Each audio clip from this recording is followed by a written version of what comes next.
Hey guys, Goat Mom here. We're going to talk about toxic people today. Toxic people. About toxicity. About a toxic friend. Sometimes toxic people are very good at what they do. They will tell you, oh no, it's all you. You're just thinking that way. It's not really happening. You need to learn to stand up for yourself and don't be afraid to let go of those people. I've assembled a few friends today that are going to talk about toxicity. And you guys can leave some comments down in the comment section and we'll talk about that stuff as well, maybe on part 2, okay? I just want to get this video out there because it dawned on me the other day listening to a couple people in a grocery store, and I don't think that this person realized how crappy they were being spoken to. And that's not okay. And I think it was just a friend of a friend. You know, it was two friends talking to each other, but they weren't joking. And I thought, you know, this person doesn't even realize that there are millions of people on the planet.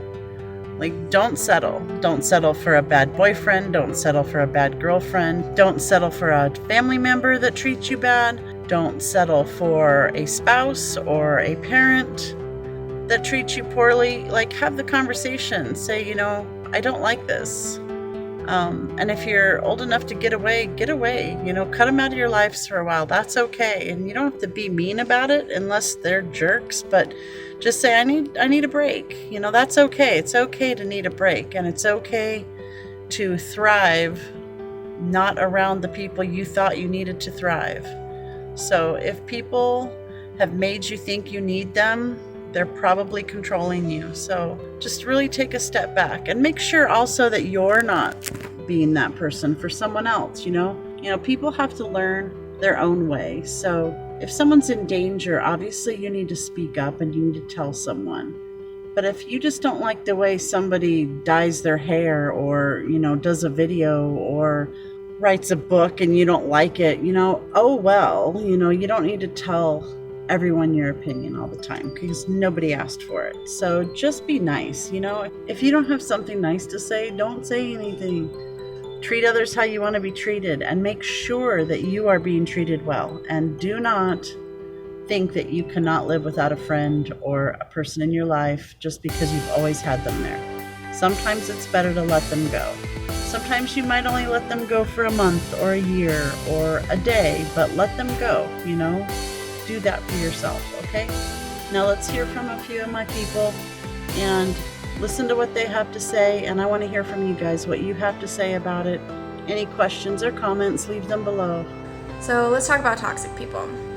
It can be any person, any age. Sometimes these people can be distant acquaintances that we have very little contact with. They can be people we think of as friends, and sometimes they can be members of our own family.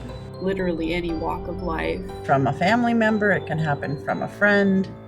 Toxic people can come in many forms. A teacher, a parent, a sibling. A toxic person could be you. Following your instincts about people. Toxicity can happen in a lot of ways. It can be a bad relationship, a friendship.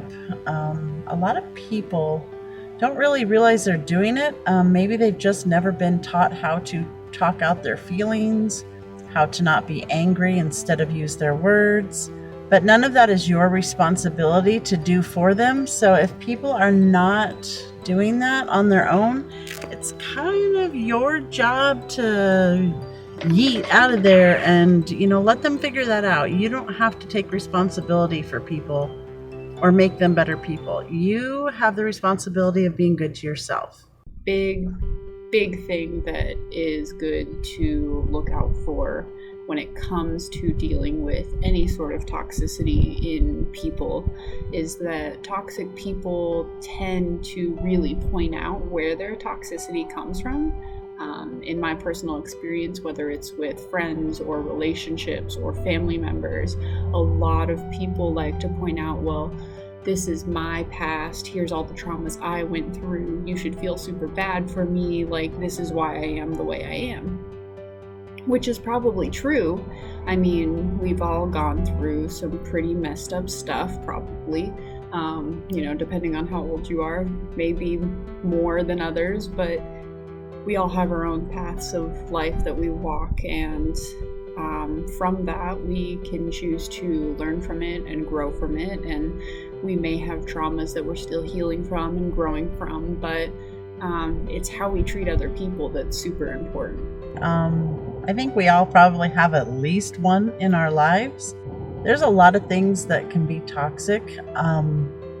For one, if someone's making you feel bad or thinking about hanging out with them or hearing from them kind of makes your stomach hurt, they're probably not that good for you.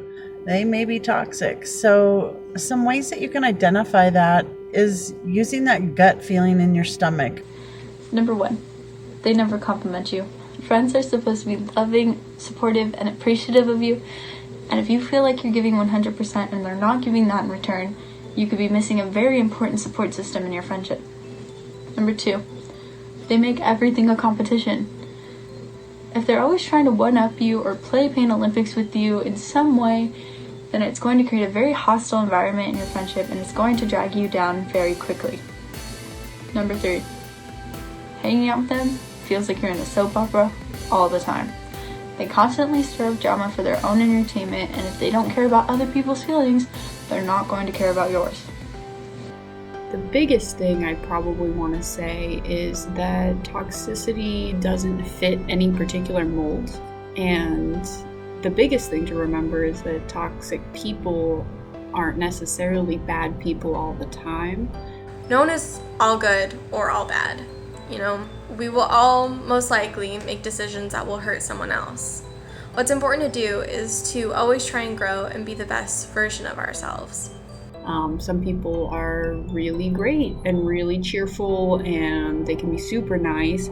They just might have some toxic traits or bad coping mechanisms, and some of these things can progress into someone being a toxic person because they kind of heavily lean on those toxic traits to get them by or to cope with some of their own past traumas that they may have experienced. Sometimes, though, people can start to display toxic qualities, whether that be through abuse, verbal abuse, emotional abuse, physical abuse. There are many different kinds of abuse. But maybe someone is just not being supportive of your dreams, your aspirations, what you want to accomplish. Sometimes people just bring you down every time you interact with them. And these can be people who are online or in person.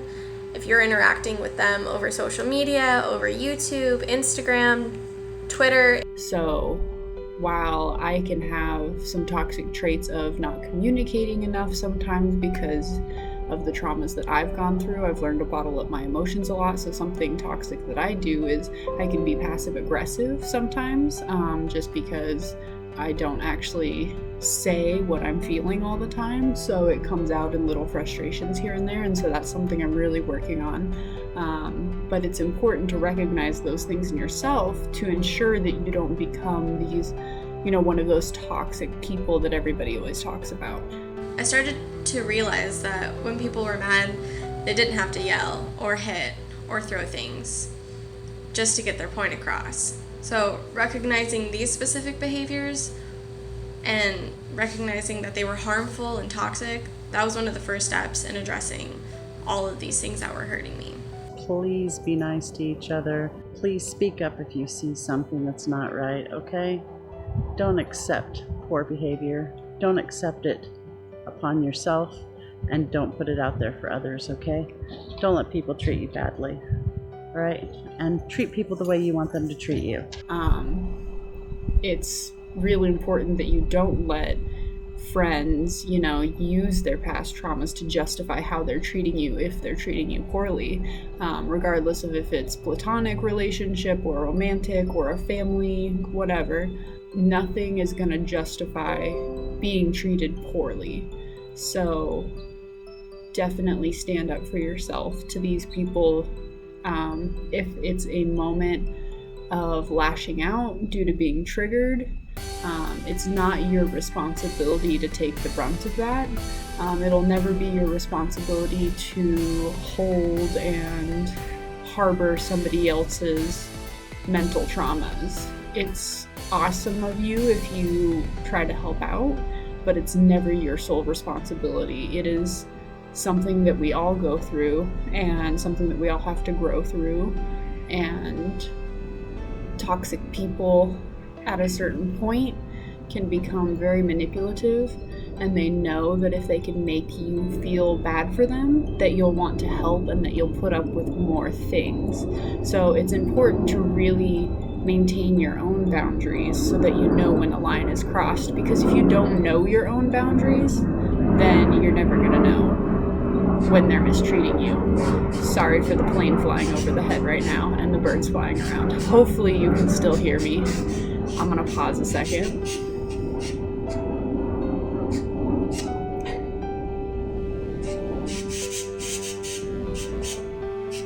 The cactus wren just straight up talking to Goose over here. He's like right up there. And he's just talking to Goose. Anyway, that's pretty much it. I didn't really type anything out, so I'm kind of just winging it, and that's pretty much the most important things to remember, honestly, is just know your own boundaries, know your own worth, because in doing so, you'll know when someone's mistreating you, and you don't have to feel guilty for how they're treating you. It's not your fault. Toxic people can just lash out, and while there might be justification in their head, there's never going to be a good enough justification in general. Maybe there's a one-off justification, but really that's not something that you should worry about, because if you're being treated in a way that makes you feel bad, that's the end of the story. No one can tell you how you feel about something, and the biggest thing with all of that situation, and any situation in general, is communication. If you feel like you're being treated poorly, communicate it. If the communication doesn't stick and they continue to treat you poorly, or they don't acknowledge it, or they try to gaslight you and say that, you're weird for feeling that way, like I wasn't doing anything that could cause you to feel that way, then that's when it becomes toxic. It's when the communication becomes entirely one-sided, and they basically will not take any of the blame or any of the responsibility, or they'll place it all entirely on you, and that is toxicity. So one, it's important to try and identify toxic behavior. I know personally that I grew up in a really toxic family that didn't teach me how to communicate in a healthy way. It's also really important to remember that people are not mind readers. If something is bothering me, or if someone's behavior has started to hurt me in some way, I have to voice my feelings, or else they can be completely blind to the harm that they are causing and just continue perpetuating the harm. If I don't feel safe expressing my feelings of fear or pain or anger to the specific person causing these feelings, it's important for me to find someone I can trust to share it with. Sometimes just talking about it can release some of the pain. Definitely love yourself, and it's super hard to love yourself. I'm not one of those people that's like, you gotta love yourself before anybody else can love you, because it's super hard. No one loves themselves 100%, and that's okay. But know your worth to the best of your ability, and take steps every single day in recognizing what makes you feel good and what makes you feel bad. Because when you start noticing the little things, even if it's like, hey, I really love lemonade, drinking lemonade makes me feel good. Hey, seeing that sign on the side of the road made me feel bad. Once you start recognizing those little things, you start figuring out who you are and what you stand for and how things make you feel, and that will help you deal with people, humans, treating you poorly or good, and knowing the difference. Hey guys, remember to love yourselves, and always remember that it's not okay for someone to treat you poorly or say horrible things to you. You have the power to make your life better by choosing who you let into your life. Make sure you're not the one that's being miserable to other people. Say and do nice things. Spread positivity, okay? Be nice to people, be there for people, but don't always be there to criticize and tell them they're doing stuff wrong. gentle, happy encouragement, but not like, hey, you're stupid, or hey, this sucks. I try to make sure that I don't base my own personal opinion of myself based on how others view me. So whether people think that I'm the most amazing person or they think that I'm the worst, I try to remember that at the end of the day, I have to live with my decisions, and my opinion of myself is the most important. But yeah, thanks so much for listening. I love you guys. Remember, take care of yourself. You're number one. Be kind to others. Be a friend that you want to have. I love you guys. Goat Mom loves you. Have a great day. Make this world a better place. Just with your words, you can do it.